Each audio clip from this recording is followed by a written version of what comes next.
आज है 6 मार्च 2026 दिन शुक्रवार। नमस्कार, दिल्ली न्यूज में आपका बहुत बहुत स्वागत है। चलिए देखते हैं आज की 25 फटाफट काम की और महत्वपूर्ण बड़ी खबरों को। पर इससे पहले वीडियो को लाइक करना बिल्कुल न भूलें। T20 वर्ल्ड कप सेमीफाइनल में भारत का कमाल, इंग्लैंड को 7 रन से मात। T20 वर्ल्ड कप के दूसरे सेमीफाइनल में भारत ने इंग्लैंड को रोमांचक मुकाबले में 7 रन से हरा दिया।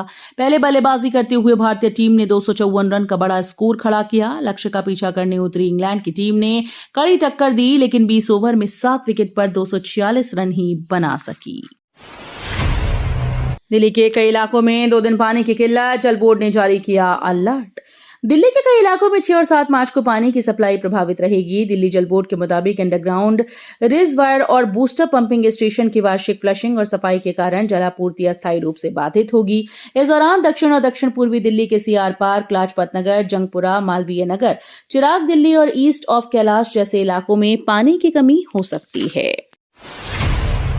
दिल्ली को मिलेगी देश की पहली रिंग मेट्रो, 8 मार्च को पीएम मोदी करेंगे उद्घाटन। दिल्ली को 8 मार्च को देश की पहली रिंग मेट्रो मिलने जा रही है। नरेंद्र मोदी पिंक लाइन के मजलिस पार्क से मौजपुर, बाबरपुर और मजेंटा लाइन के दीपाली चौक से मजलिस पार्क कॉरिडोर का उद्घाटन करेंगे। दिल्ली मेट्रो रेल कॉर्पोरेशन की इन परियोजनाओं से मेट्रो नेटवर्क और मजबूत होगा। मुख्यमंत्री रेखा गुप्ता के अनुसार पिंक लाइन करीब 71.56 किलोमीटर लंबी होकर रिंग नेटवर्क बना देगी। लद्दाख बुद्ध विहार इलाके को नई सौगात, फुटओवर ब्रिज का शिलान्यास। दिल्ली के कश्मीरी गेट इलाके में लद्दाख बुद्ध विहार क्षेत्र को बड़ी सौगात मिली। मुख्यमंत्री रेखा गुप्ता ने आउटर रिंग रोड के पास करीब 3 करोड़ रुपए की लागत से बनने वाले फुटओवर ब्रिज का शिलान्यास किया। इस पुल के बनने से लद्दाख बुद्ध विहार और मॉनेस्ट्री मार्केट आने जाने वाले लोगों को सड़क पार करने में सुरक्षित सुविधा मिलेगी। पुल का डिजाइन लद्दाखी वास्तुकला से प्रेरित होगा और इसमें लिफ्ट की व्यवस्था भी की जाएगी। फांसी घर विवाद पर तेज हुई सियासत, विधानसभा अध्यक्ष ने आतिशी को भेजा पत्र। दिल्ली विधानसभा में कथित फांसी घर को लेकर विवाद गहराता जा रहा है। विधानसभा अध्यक्ष विजेंद्र गुप्ता ने नेता प्रतिपक्ष आतिशी को पत्र लिखकर कहा कि मीडिया में बयान देने के बजाय विशेषाधिकार समिति के सामने ठोस सबूत पेश किए जाएं। अध्यक्ष ने कहा कि समिति स्वतंत्र और निष्पक्ष तरीके से जांच कर रही है। इस मामले में अरविंद केजरीवाल, मनीष सिसोदिया समेत अन्य नेताओं को भी पेश होने के लिए समन किया गया है।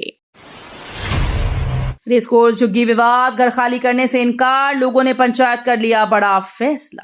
दिल्ली के दिल्ली रेस कोर्स के पास स्थित डीआईडी कैंप, मस्जिद कैंप और बीआर कैंप के झुग्गी निवासी फिलहाल अपने घर खाली करने को तैयार नहीं।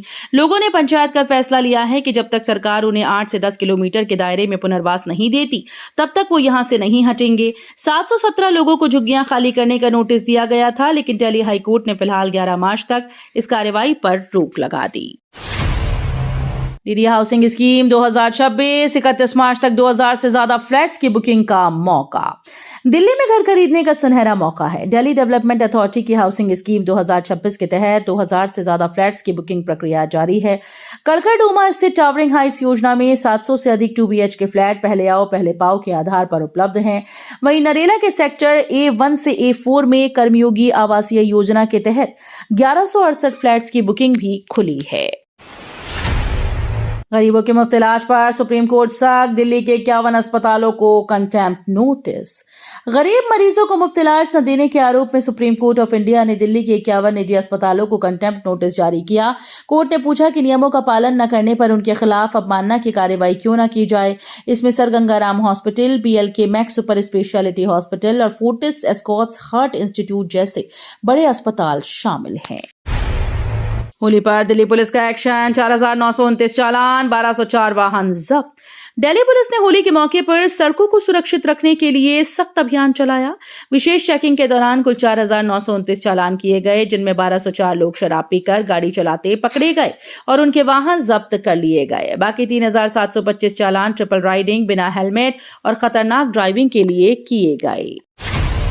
एआई समेत प्रदर्शन मामला, 3 यूथ कांग्रेस कार्यकर्ता न्यायिक हिरासत में, जमानत पर 6 मार्च को सुनवाई। दिल्ली के पटियाला हाउस कोर्ट ने एआई समिट के दौरान हुए शर्टलेस प्रदर्शन मामले में इंडियन यूथ कांग्रेस के 3 कार्यकर्ताओं दिव्यांश, भूदेव और कुबेर को न्यायिक हिरासत में भेज दिया है। कोर्ट ने उनकी जमानत याचिका पर नोटिस जारी करते हुए सुनवाई 6 मार्च तय की।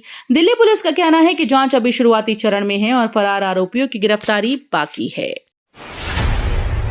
दक्षिण दिल्ली में 3 दिन ट्रैफिक रहेगा प्रभावित, 3 लाख श्रद्धालुओं के आने की संभावना। दक्षिण दिल्ली के भाटी माइंस इलाके में राधा स्वामी सत्संग 20 के सत्संग कार्यक्रम के चलते 6 से 8 मार्च तक ट्रैफिक प्रभावित रहेगा। इस कार्यक्रम में दिल्ली एनसीआर समेत आसपास के राज्यों से करीब 3 लाख श्रद्धालुओं के शामिल होने की संभावना है। दिल्ली ट्रैफिक पुलिस के अनुसार सुबह 5 बजे से शाम तक छतरपुर और आसपास के इलाकों में यातायात का दबाव बढ़ सकता है। भाजपा पर सौरभ भारद्वाज का हमला, बोले जिसकी उंगली पकड़ी उसी को दीमक की तरह खाया।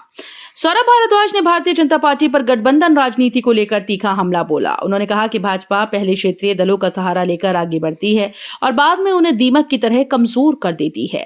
भारद्वाज ने उदाहरण देते हुए नीतीश कुमार, उद्धव ठाकरे, नवीन पटनायक और महबूबा मुफ्ती जैसे नेताओं का जिक्र किया। उन्होंने मौजूदा सहयोगी दलों को भी आगाह करते हुए कहा कि भाजपा की राजनीति सहयोगियों को खत्म कर खुद मजबूत होने की रही है। पटियाला हाउस कोर्ट का सख्त रुख, आईवाईसी के 3 कार्यकर्ता न्यायिक हिरासत में। दिल्ली के पटियाला हाउस कोर्ट ने एआई शिखर सम्मेलन के दौरान हुए विरोध प्रदर्शन के मामले में भारतीय युवा कांग्रेस के 3 कार्यकर्ताओं को न्यायिक हिरासत में भेजने का आदेश दिया। इसमें दिव्यांश गिरधर, भूदेव शर्मा, कुबेर मीना शामिल हैं। ड्यूटी मजिस्ट्रेट ने सुनवाई के दौरान आरोपियों को तत्काल जमानत देने से इनकार करते हुए उनकी जमानत याचिकाओं पर नोटिस जारी किया। बदरपुर रोड पर इलेक्ट्रिक बस में लगी भीषण आग, दमकल ने पाया काबू। दिल्ली के महरौली बदरपुर रोड पर गुरुवार को एक इलेक्ट्रिक बस में अचानक आग लगने से अफरा तफरी मच गई। बताया जा रहा है कि बस में शॉर्ट सर्किट की वजह से पहले धुआं उठा और कुछ ही देर में आग की लपटें तेज हो गईं। घटना की सूचना मिलते ही दिल्ली फायर सर्विस की कई गाड़ियां मौके पर पहुंची और कड़ी मशक्कत के बाद आग पर काबू पाया। राहत की बात रही कि इस घटना में किसी के हताहत होने की खबर नहीं है। रिसाला मेट्रो स्टेशन के पास भीषण आग, 80 झुग्गियां जलकर खाक। दिल्ली के बाहरी इलाके में रिठाला मेट्रो स्टेशन के पास झुग्गी बस्ती में गुरुवार तड़के भीषण आग लग गई। आग सुबह करीब 4:15 बजे लगी और देखते ही देखते आसपास की झोपड़ियों को अपनी चपेट में ले लिया। सूचना मिलते ही दिल्ली फायर सर्विस की करीब 15 दमकल गाड़ियां मौके पर पहुंची और राहत बचाव अभियान शुरू किया। इस हादसे में लगभग 70 से 80 झुग्गियां जलकर राख हो गईं। ईरान युद्ध का असर, भारतीय व्यापार पर दोहरी मार, शिपिंग लागत बढ़ी।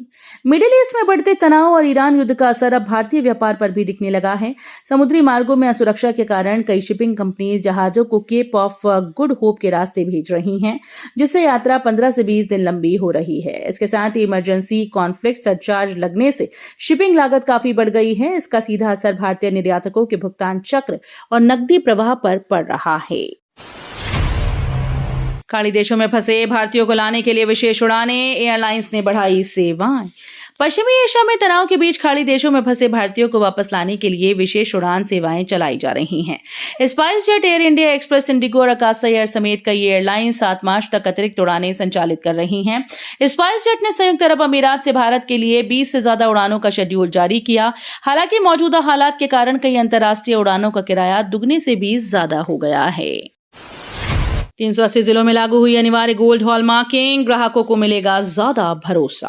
देश में सोने की खरीद को ज्यादा सुरक्षित, पारदर्शी बनाने के लिए केंद्र सरकार ने 380 जिलों में अनिवार्य गोल्ड हॉलमार्किंग लागू कर दी। ये नियम अब छोटे शहरों और ग्रामीण बाजारों में भी लागू होगा। अब हर सोने के गहने पर 6 अंकों का यूनिक HUID कोड होना जरूरी है, जो उसकी शुद्धता और निर्माता की पूरी जानकारी देता है। ग्राहक BIS केयर ऐप के जरिए भी इसकी जांच कर सकते हैं।